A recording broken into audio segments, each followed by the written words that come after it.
Listo. Entonces les voy a compartir pantalla. Esperen porque se quedó en el módulo 3. No quiso abrir el módulo 4.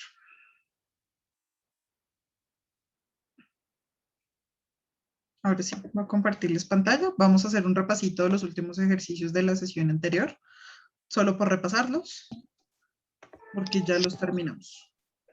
Profe, buenos días. Esta es la clase de octavo y noveno. Sí, matemáticas. Gracias, profe. Listo. Vamos a hacer solamente un repasito como de los últimos ejercicios que vimos en la sesión anterior. Y ya con el repasito de los últimos ejercicios hablamos un poquito del ensayo, de cuáles son las características y los parámetros que va a tener el ensayo. Y vemos un par de ejercicios del módulo de décimo y once, como para que se lleven una idea de qué es lo que van a encontrar, que no es tan diferente de lo que ya habíamos visto. La sesión anterior, entonces, nosotros estábamos viendo que, no sé, terminamos como lo de la repartición de la torta, que eran los ejercicios últimos, y nos quedan los últimos 10. Entonces hablábamos en el 192 de que es un ángulo recto. Recordemos que el ángulo recto es aquel que mide exactamente 90 grados, es decir, el que diría, por ejemplo, acá, o aquí y aquí. En este me dice que teniendo en cuenta que el vértice está en D, mire cuál de estas me sirve. Entonces, ninguna de estas me sirve porque el ángulo EDC es el ángulo llano, ADI es este ángulo llano, A y F no tiene como vértice D, entonces tampoco me sirve. ¿Listo? Entonces, D, ninguno de los anteriores. En la 193, un ángulo obtuso, es decir, un ángulo que es superior a 90 grados. Eso quiere decir que si a este valor le damos la vueltica a esta parte, este se me vuelve un ángulo obtuso. ¿Listo? Eso era entonces la 193, que era la C, B de I. En la 194 nos preguntaban qué era un ángulo agudo, entonces este ahí sí visto derechito como lo estamos viendo aquí, es un ángulo agudo porque es mayor que 0 pero menor que 90.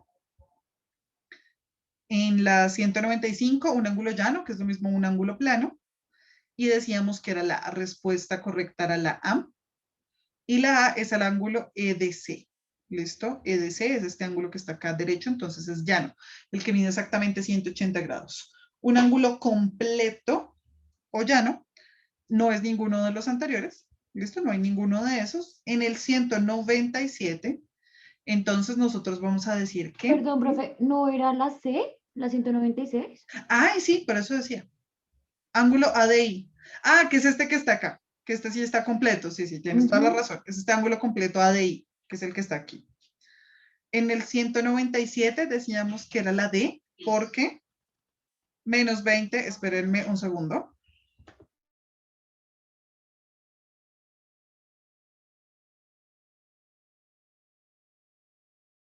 Ya, es que se activó el video de la otra sesión. Listo, entonces aquí en el 197 decíamos que es menos 20, menos, o sea, más. Menos 20 más 20 que es 0, más 5 al cuadrado que es 25. Entonces la D, 0 más 25. En la 198, entonces cualquier número elevado a la 0 era 1. 3 a la 0, o sea, 1 por 1 por 1, dividido entre 10 dividido 10, que es 1. Entonces la respuesta no es ninguna de las que tenemos acá, porque sería o 1 sobre 1 o 1 solito. Entonces, de ninguna de las anteriores. En la 199, entonces simplemente es que todas estas bases, porque están dentro del paréntesis, serán positivas. Cualquier número elevado a una base que sea impar, que sea negativa, que esté dentro de la base elevada a un valor par será positivo. Entonces 4 por 4, 16, más 3 por 3, 9, más 5 por 5, 25, que es la B. Y en la pregunta 200, entonces es 3 por 2, que es 6, menos 6, dividido entre 9 menos 3, que es 3. ¿Listo? Entonces 6 dividido entre 3, que nos daba 2. Menos por menos nos daba positivo y nos daba 2 positivo. ¿Listo? La sesión, y con eso terminábamos nuestros 200 ejercicios. La sesión de hoy, entonces, habíamos dicho que íbamos a resolver dudas o preguntas.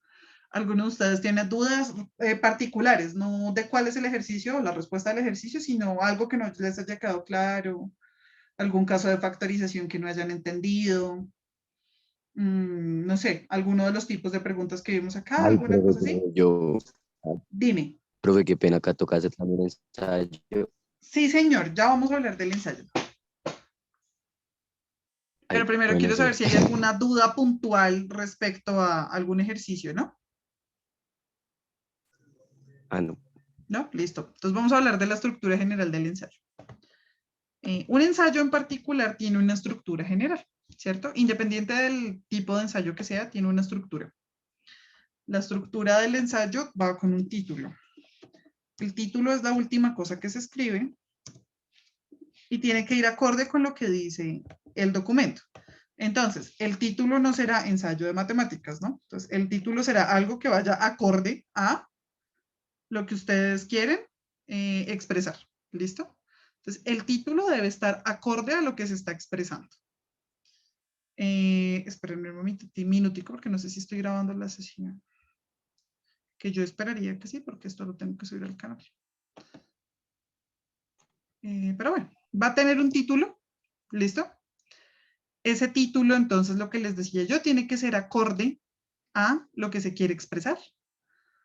¿Sí? Yo, por ejemplo, voy a hablar de la importancia en las matemáticas. Entonces, mi título será Importancia de las matemáticas en el contexto, no sé, familiar. Cualquier cosa, no me estoy inventando lo que sea. Yo voy a hablar de cómo importan las matemáticas en mi contexto familiar, o sea, por qué son importantes ver matemáticas en mi contexto familiar. ¿Listo? El tema es totalmente libre, ustedes ya saben. Pueden poner cualquier cosa, por mí no hay ningún inconveniente de lo que ustedes quieran poner. ¿Listo? O sea, no hay ningún inconveniente. Por mí pueden ponerle el tema que ustedes quieran, desde que cumpla con la estructura general de un ensayo. ¿Qué tiene un ensayo? Un ensayo tiene un título, tiene una introducción. Como el ensayo solamente es de una paginita, entonces va a ser súper cortico, súper breve el ensayo. Entonces denme un segundito, qué pena con ustedes. Porque ahora sí, no sé si está grabando. Listo, tiene una introducción, ¿sí? En esa introducción, pues será de unos, no sé, si lo están haciendo a computador, bueno, al igual, si lo están haciendo a mano, pues de unos 2 renglones. O 3. Cortico. ¿Qué voy a decir yo en esa introducción? ¿De qué voy a hablar? Entonces, en el presente ensayo expreso, no sé, mi opinión personal, ¿sí? Sobre la importancia de las matemáticas en el contexto familiar. ¿Sí? No sé, lo que sea.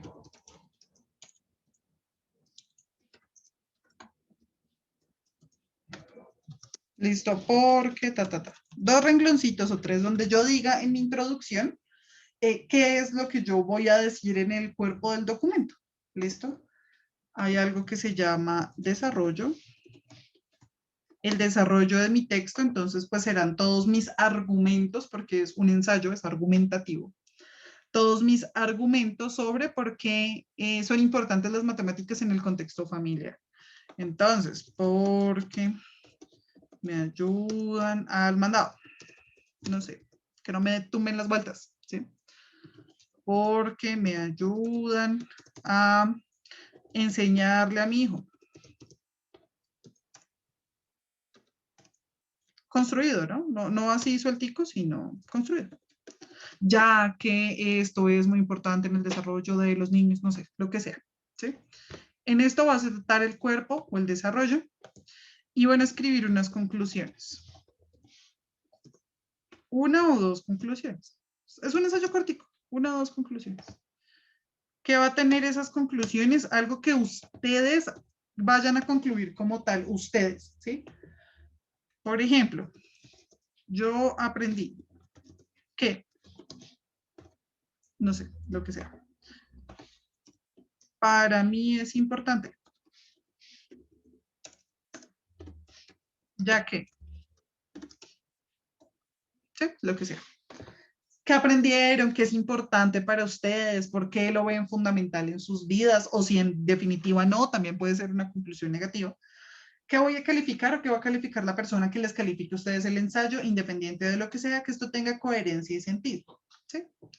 Simplemente que tenga un título, la introducción, un desarrollo, coma, signos de puntuación y una o dos conclusiones, que es lo mínimo que se requiere para realizar un ensayo académico, cualquiera del tema que sea. ¿Listo? En matemáticas el tema es libre. ¿Qué quiere decir con que el tema sea libre? Que ustedes pueden elegir si lo quieren hacer sobre lo que aprendieron, por ejemplo. Sí, está bien, sobre la raíz cuadrada está perfecto. De lo que ustedes quieran, sobre lo que ustedes lo quieran hacer está bien. O sea, no hay ningún inconveniente.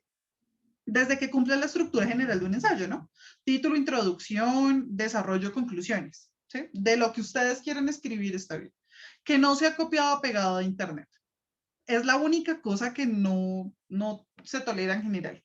Sí, que sea un copy-paste de internet, pues no, porque la idea es que ustedes que aprendieron, o que sintieron, o cómo les fue, o, ¿sí? Eso es todo lo que hay que hacer en este ensayo. Una hojita de preferencia en Word, si la vamos a hacer en Word. De preferencia, haría la letra número 12 puntos. ¿Por qué 12? Porque 12 es el estándar para realizar cualquier trabajo de tipo académico, independiente del que sea. La tesis de la universidad también se hace en Arial 12, ¿sí?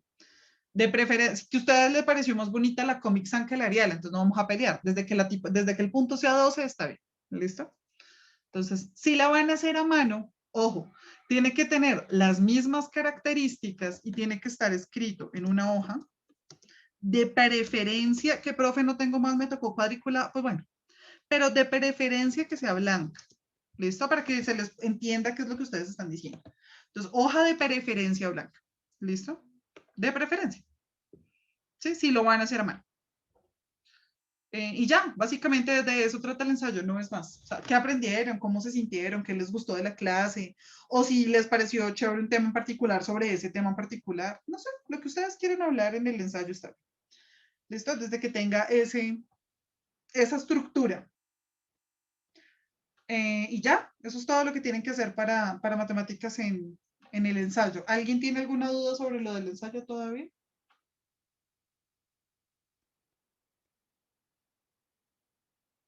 ¿No?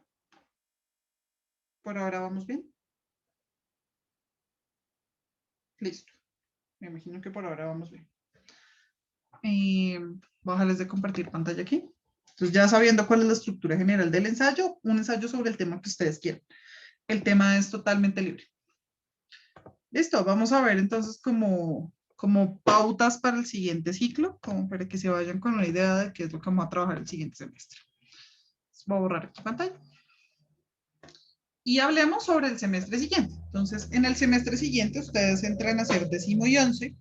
¿Y qué se van a encontrar con ustedes? Que van ahora a encontrar algo que se llama trigonometría. ¿Qué requiere la trigonometría? Que ustedes tengan unas bases sólidas en geometría.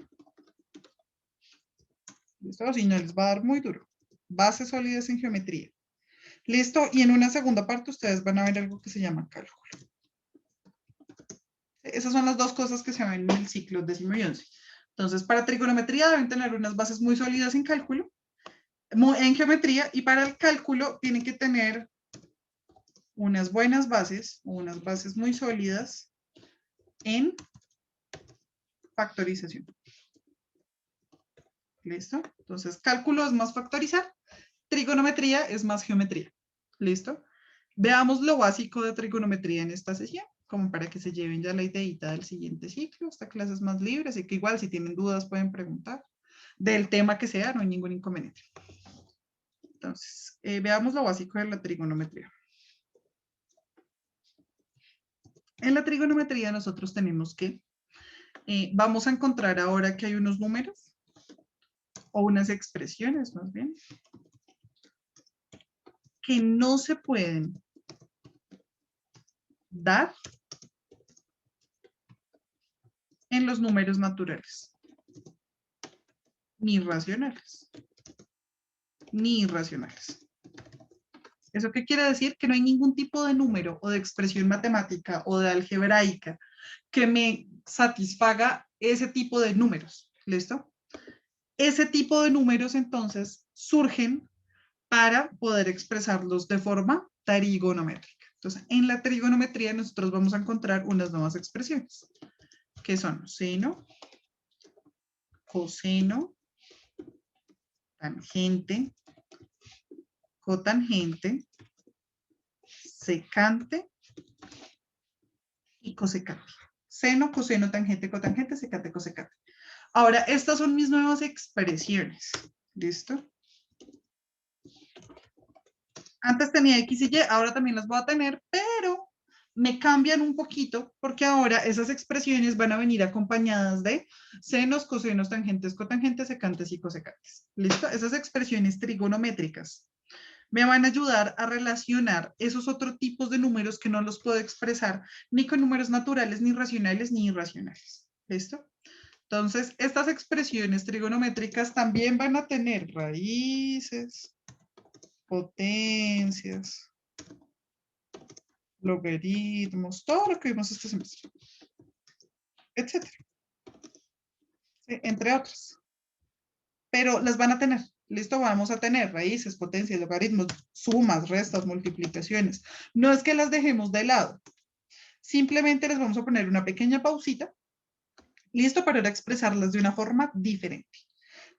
La forma para encontrar estas expresiones trigonométricas en general, entonces, van a venir dadas por.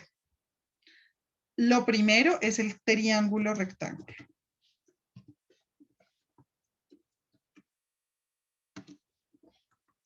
Y para eso, entonces, ya arrancamos con lo que es la geometría. ¿Listo? Recordemos entonces que un triángulo rectángulo es aquel que uno de sus ángulos mide ¿cuánto? ¿Cuánto mide un triángulo del ángulo de un triángulo rectángulo? Muy bien, 90 grados. ¿Listo? Mide 90 grados. Exactamente, uno de sus ángulos mide 90. Eso normalmente geométricamente se ve porque tiene una patica derechita, ¿sí? Uno de sus catetos es derecho, uno de sus lados es derecho. Y los otros sí tienen proyección. Pero uno de los lados, ¿sí? Es derechito. Entonces, ese que del lado es derechito es un ángulo rectángulo. Es para hacer un triángulo rectángulo. ¿Listo? En estos triángulos rectángulos nosotros vamos a decir que cada uno de estos lados tiene un nombre. Los lados que no son el lado más largo, si ven que este lado es más largo que estos dos, el que no es el lado más largo se llamará cateto.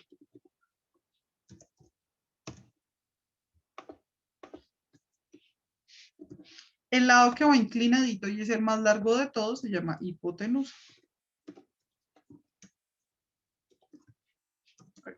Hipotenusa. Entonces, cateto, cateto, hipotenusa.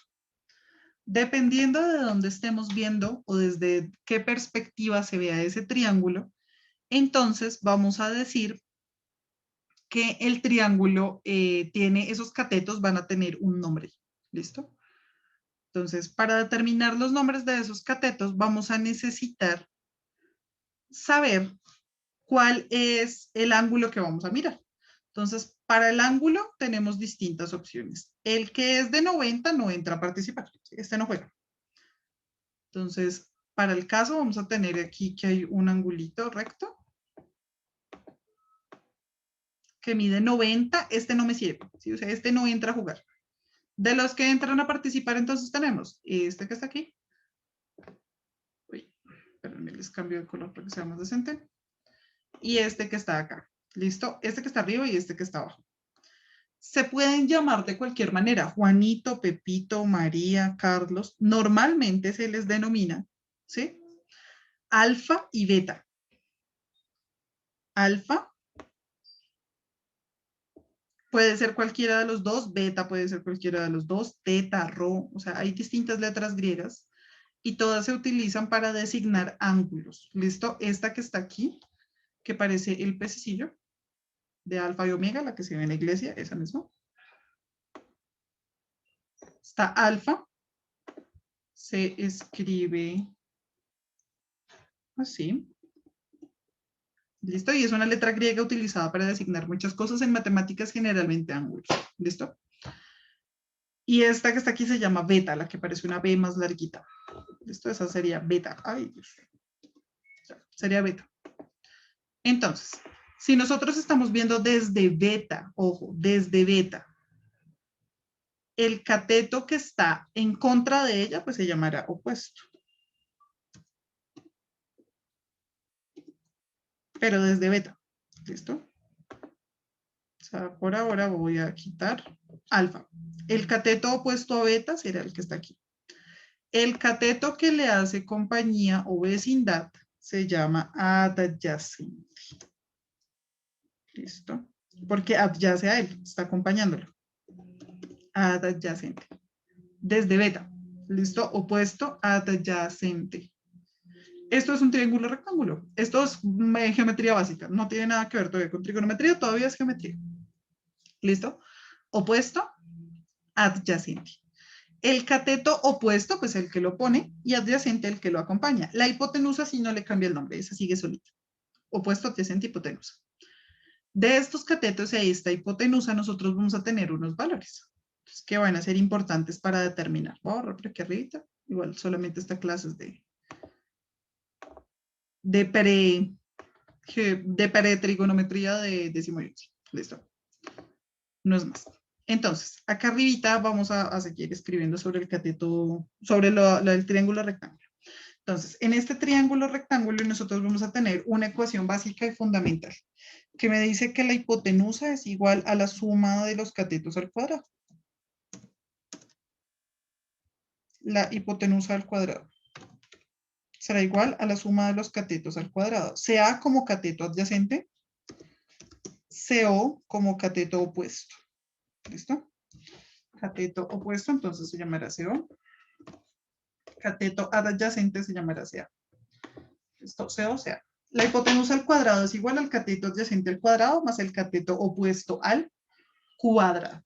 ¿Listo? Ese es el valor de la hipotenusa. Para nosotros despejar, da la hipotenusa al cuadrado. Para nosotros despejar la hipotenusa solita, usábamos el mismo truco que usábamos por ahí este ciclo, que era sacarle raíz, ¿cierto? Una raíz cuadrada me anula los valores al cuyo. Los valores al cuadrado. ¿Sí? Este 2 se me cancela con esta raíz. Esto sí no los puedo cancelar porque es una suma. Entonces, ¿qué me queda? Que el valor de la hipotenusa será igual al valor de la raíz cuadrada de el cateto adyacente al cuadrado más el cateto opuesto al cuadrado. Sé que suena enredado, pero no lo es tanto. Veámoslo con un ejemplo numérico. Si este es 3 y este es 4. ¿Sí? Necesitamos hallar el valor de la hipotenusa. Entonces, la hipotenusa será igual a, primero elevado al cuadrado. Entonces, 3 al, es que 32. 3 al cuadrado. Más el adyacente al cuadrado. 4 al cuadrado. No importa el orden porque es una suma. ¿Sí? 3 al cuadrado más 4 al cuadrado. Y ya después le saco la raíz. Entonces, la hipotenusa es igual a 3 por 3, 9.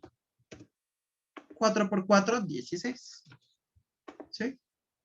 Sumo esos dos valores y le saco la raíz cuadrada para encontrar el valor de la hipotenusa. ¿Sí?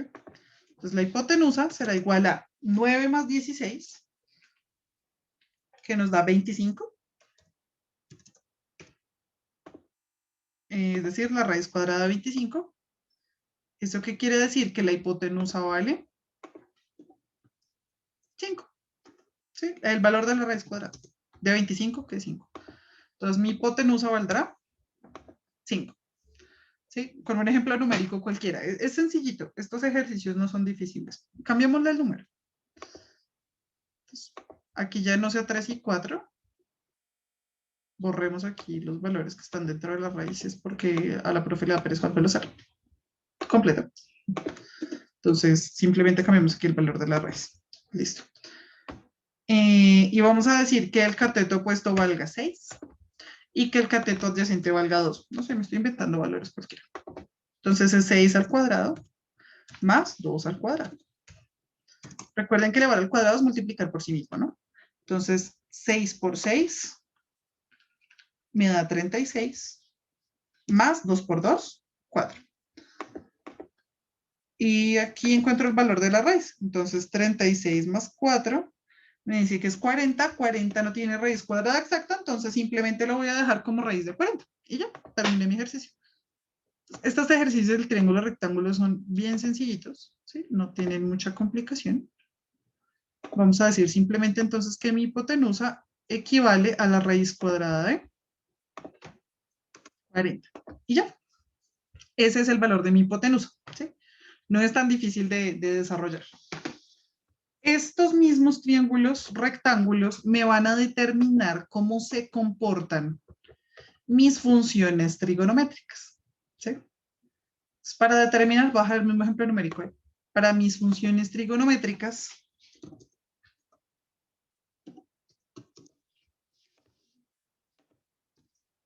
ya les digo qué significa cada cosita.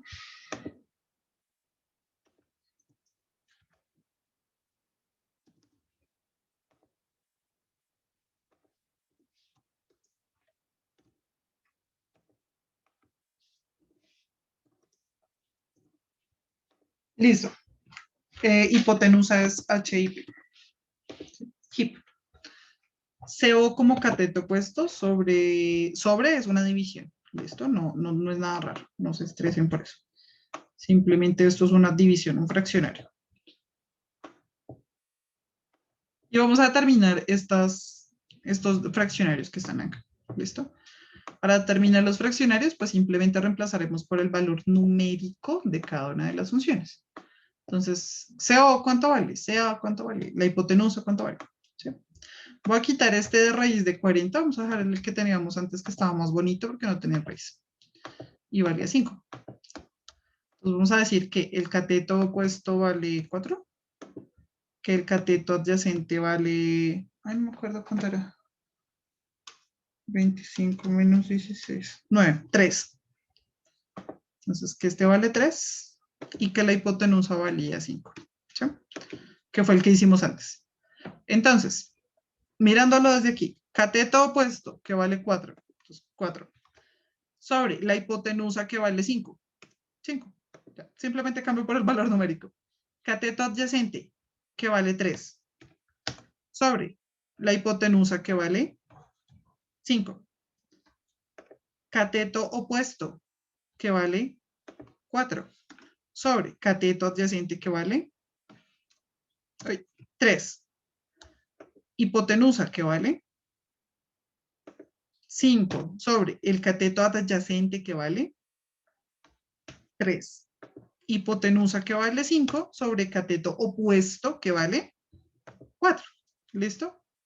Ahora, estas divisiones, ¿para qué las hicimos? Porque este valor de cateto opuesto sobre hipotenusa siempre será el valor del seno. El valor del cateto adyacente sobre la hipotenusa siempre será el coseno. El valor del cateto opuesto sobre el cateto adyacente será la tangente. El valor de la hipotenusa sobre el cateto adyacente será la cotangente. El valor de la hipotenusa sobre el cateto adyacente será la secante. Me faltó una.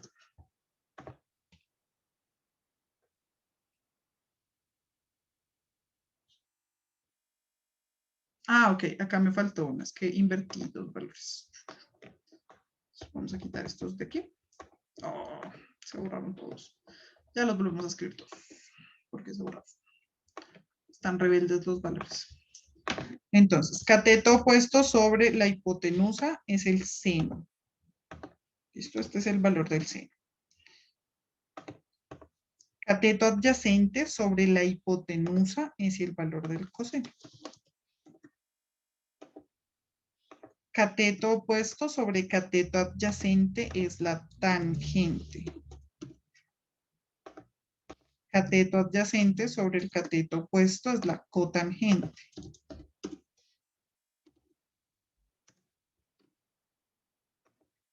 Hipotenusa sobre el cateto adyacente será seno, coseno, tangente, cotangente, la secante.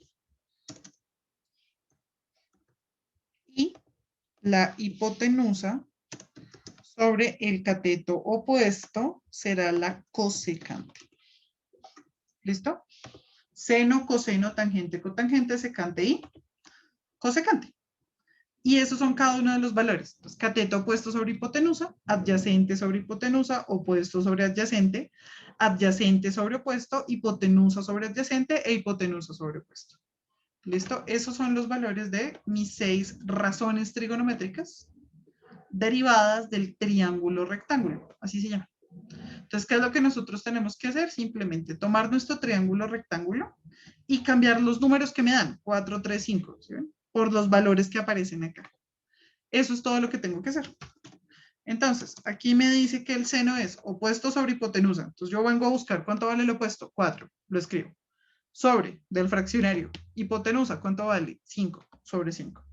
Adyacente, ¿cuánto vale? 3. Sobre la hipotenusa, ¿cuánto vale? 5. Y así con los valores que me den del triángulo rectángulo.